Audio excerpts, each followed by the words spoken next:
بسم اللہ الرحمن الرحیم۔ السلام علیکم۔ کہانیاں سننے کے لیے چینل کو سبسکرائب کر لیجئے۔ خبردار، زنا ایک قرض ہے۔ ایک شہزادی کا سچا واقعہ۔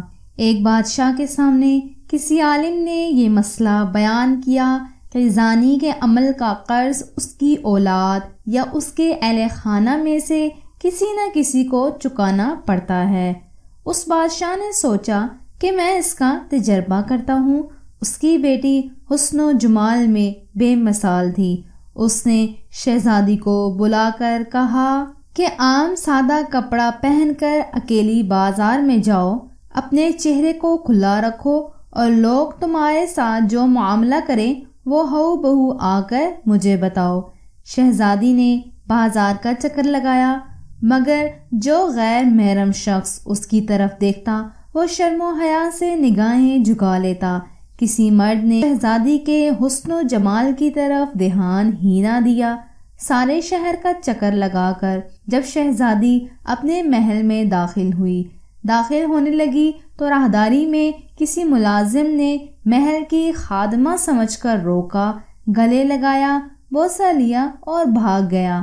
شہزادی نے بادشاہ کو سارا قصہ سنایا تو بادشاہ رو پڑا اور کہنے لگا، میں نے ساری زندگی غیر محرم سے اپنی نگاہوں کی حفاظت کی ہے، البتہ ایک مرتبہ میں یہ غلطی کر بیٹھا اور ایک غیر محرم لڑکی کو گلے لگا کر اس کا بوسہ لیا تھا۔ میرے ساتھ بھی وہی کچھ ہوا جو میں نے اپنے ہاتھوں سے کیا تھا۔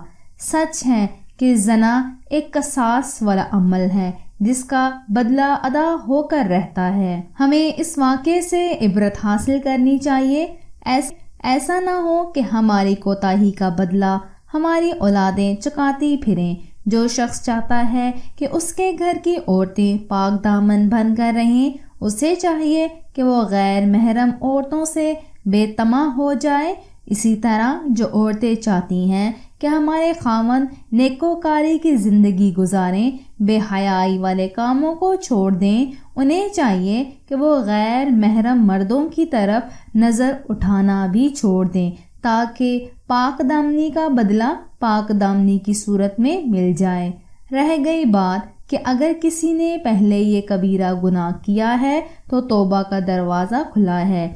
سچی توبہ کے ذریعے اپنے رب کو منائیں تاکہ دنیا میں قصاص سے بچ جائیں اور آخرت میں ذلت و رسوائی سے چھٹکارا پائیں۔ اللہ ہمیں شرم و حیا کی دولت سے مالا مال فرمائے۔ جتنا ہو سکے اس کہانی کو شیئر کریں۔ اگلی کہانی کے لیے اللہ حافظ۔